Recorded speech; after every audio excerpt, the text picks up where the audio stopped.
Alright guys, what's going on? As you can see by the title of this video, pretty pissed off today.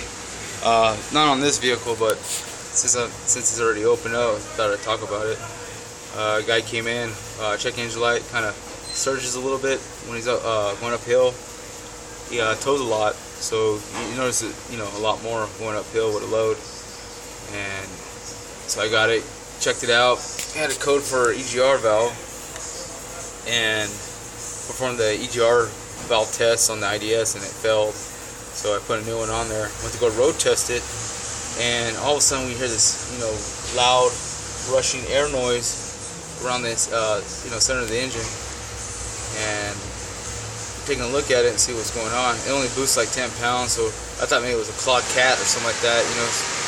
They had exhaust leak trying to escape somewhere instead of going out the tailpipe, because I thought it was a clogged cat. So we opened up the catalytic converter and drove it. It still did the same thing, but it's just this loud rushing noise. So we got in the shop, power braked it real quick, and I noticed that the turbo was rushing a lot of air somewhere. So got my stethoscope and found it.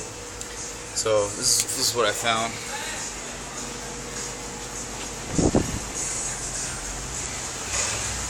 Found some missing bolts for the compressor wheel, and there's another one. This one was almost out. It was working its way out, and that one's still on there. What I found was the turbine wheel was actually hitting the housing. Let's see if I can find it. Oh, there we are. Yeah, it's hitting the housing. See, it's nice and clean, and nice shiny mark right there.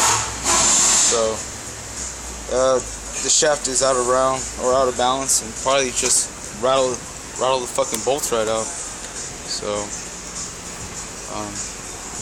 another turbo coming in within the hour or so. This is the reason why I'm pissed off today. Let's see. This short block, as you at least see on my last video, I got it in and getting ready to stab it. So I stabbed this one, put the motor mounts, bolted to the transmission, everything. Even got the high pressure pump in. I even had the cylinder heads, the right and left cylinder heads on. And when I put the valve train on, all the push rods and rocker arms, went to turn the engine over, and it locked up right about here. So I backed it up, and it's locked up, thinking maybe it's the valve train. So I took off the valve train, turned it over, still not. I'm like, it's still locking up. So I was wondering why. So I removed both heads, thinking maybe one of the pistons hitting the head, not causing it to turn over. So I had both pistons out. Both cylinder heads out, and still locks up. So there's something internal. I'm not gonna find it, because usually when you buy something out of the box, I usually return and get a new one. So I call hotline. They just go ahead and just told me the service part warranty this engine. Yeah, it's a good thing I barred it over, because before I start taking down the cab and all that shit, and get it where it's running, and had a problem. Probably most likely maybe a rod, maybe bent. I kind of doubt that. Maybe a bearing wasn't put in correctly, or wrong bearings, and it just locks up. I could break it loose, and then I'll spin it around again, and it locks up again, but even harder. So every time I turn it over, it locks up even harder. So, yep, they even put fuel in it or got it to fire, and it's already bad. So, it's frustrating. This thing's been here 2 weeks, almost 3 weeks now, and it's tying up my stall, and it's fucking very difficult to work on. So, work around it. So, it's just a lot of shit, man. Just a lot of shit. So, yeah. So here's the gasket and all the stuff for it. Cylinder head taken off again. So, yep. Job quality #1 right here.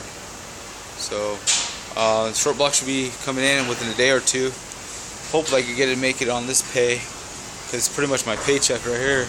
But oh well, I'll figure something else out, but no big deal. But yeah, that's the reason why I'm pissed off. So other than that, guys, that's pretty much it. Got any questions, let me know. I don't know. Let's see. You guys like having long videos, huh? Alright, let's see. I got another one over here. 6.4. This one came in for check engine light, runs rough, at a P0208. I think it was cylinder number 8 misfire, or I believe that's what it is, or not. It's injector number 8 circuit high. Took it apart. I got another known good injector, plugged it in, performed a key on, engine off, injector self-test, and it went away. So the injector was no good. I ohmed it out. It went to like 2.3 million ohms, some shit like that. And the other ones are about around 190 to 210. So hopefully in a few days I'll get my parts and approval for it. So yeah, number 8 on this one. No big deal. Just a lot of wiring and shit like that. So other than that, that's pretty much it on the agenda for this week. So far, I got another engine to do too. So summertime, it's about 100 degrees right now. It's just fucking hot. So you know, California weather is usually cooler, but now out here in the irrigated desert. So oh, something going off. So other than that, that's pretty much it, guys. So like I said, you got any questions, let me know. Late.